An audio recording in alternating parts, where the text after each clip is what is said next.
Okay, so here is the holding tank. Things are going to start getting moved out of here over the next couple weeks. And this is just a little bit of a tour of what things look like right now. Lost the torch. That torch is really struggling. It's down from 9 heads to 3. I'm hoping I can save at least one. The Duncan is doing gorgeously.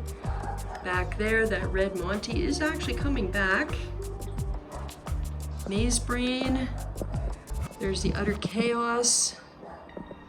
Situated behind these rocks in a little opening so that it gets light from above is a hammer coral. And there it is right there. It has probably tripled in size since it's been in this tank, but I really can't get a good look at it because of where it is. So we're just gonna hope it does okay when I take it out and move it. And let's not forget the orange rainbow pallies with their citrus rhodactis. Love this little vignette, especially when you get down to the lemon spice favia. These things over here are doing really nicely. Acans are doing well. Actually put a lot more polyps out and getting a little shaded by the Duncan. This lobophilia has gone crazy in this tank. It must really love this spot. And you can see the Leptocerus encrusting all the way up there. These two Leptastria are coexisting very nicely. And jack-o'-lantern here, a little bit of it over there that survived from when I had to break the two rock structures apart. And this chalice was getting badly stung by the pectinia. So I've kind of moved things around a bit and changed the flow up a tiny bit, and I'm not seeing any further signs. It's actually healed over along the edges recently. Cinerina, Freak Hair Pavona, Devil's Eye Chalice, the fox coral. Got pretty pale, but it's growing. The Symphilia, the color needs to redevelop, but it is not receding in any way. My cherry blastomussa, stunning as always. These two guys were in Mollywood. When I cut the toadstool away from the rock structure it was stuck to, it drooped over and was resting on them. So luckily there's no damage. I moved them in here. Pectinia is doing well. There's my 8-year-old bivalve mussel, whatever it is. 24 karat gold chalice. I don't know, it's struggling. Pagoda coral. Yellow hammer. This is an area I can't clean the glass without wrecking the corals that are on there. Another blasto, love it. Another pectinia. Lucy, she dropped a baby. Cool. There's the plaid cinerina. It's doing really well. Platygyra is actually really starting to encrust on the rock now. It's red cyphastria. Getting rid of this thing again because I don't trust it. The Goniastria is actually, yeah, another place I can't clean the glass. Check it out, it's really encrusting on the back. Blue-eyed blondes, struggling. I don't know what those are above it, but they're also struggling. Goniopora, struggling. But this Turbinaria, scroll coral, is doing fantastic. The Season's Greetings Monty faded right out, but it is coming back, believe it or not. And these Monties down here, this is the Naughty Spiral, lost a lot of color. Low nutrients in this tank. Tiny, tiny piece of something. It's a Monty cap of some type. The Chalice here is actually doing better because you can see the whole dead area where the Goniopora killed it. Yeah, lovely little ice cream caps of algae everywhere. Lost my yellow tang, my bad. I moved the rocks and I think he tried to dart into his usual space and knocked himself out, and we found him the next morning. That's my theory. I have no other explanation for it. Montipora hirsuta. Back there we have a Starburst Montagura.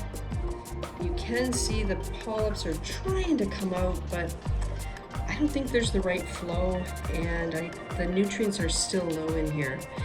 So that thing has gotten very pale, and yet it has a growing edge. I'm really looking forward to getting this stuff over to the other location because I feel like I can be in better control of the water parameters, given that it'll be where I'm living in my own house. My Little Pony Fizzle. Polyps aren't really out that much right now, but they're usually pretty good. Nice little tuft of algae growing on the Narnia. There's just algae everywhere. This is the branching Cyphastria. It's doing pretty good. I can't complain about it. The color's good.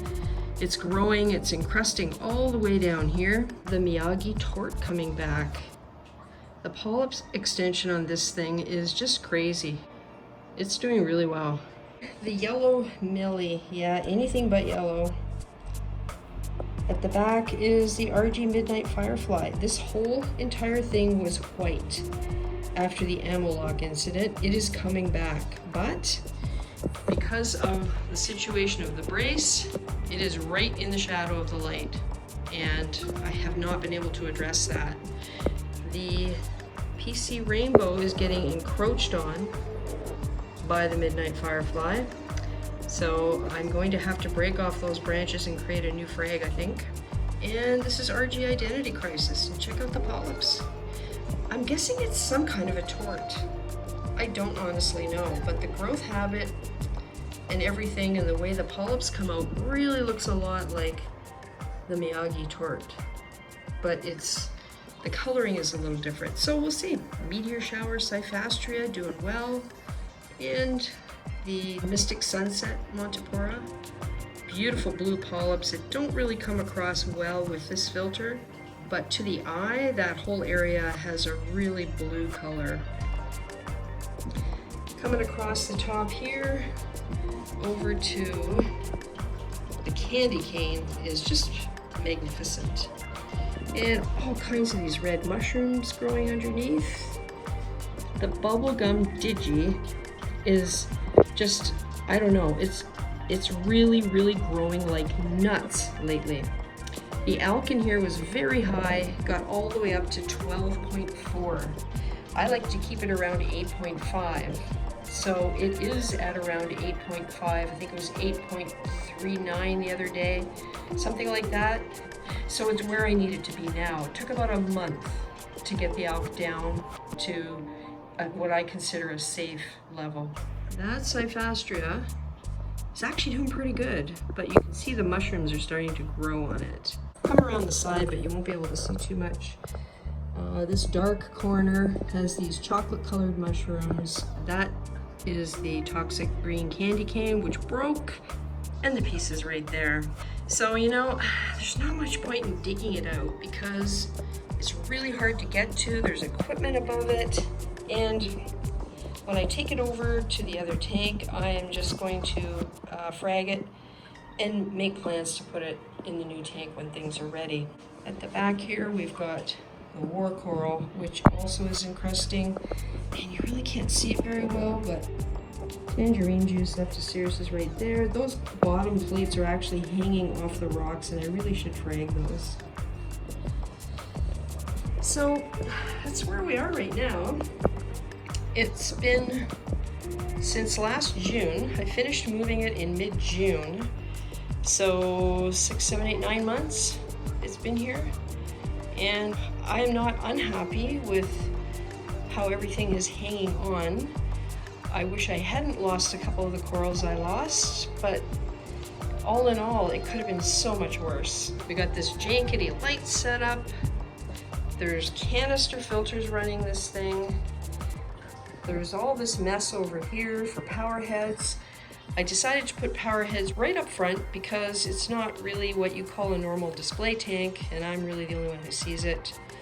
There's algae problems, but overall, making the decision to move this thing instead of taking it down, selling everything, and starting over, I don't regret it one little bit. It's been quite a ride.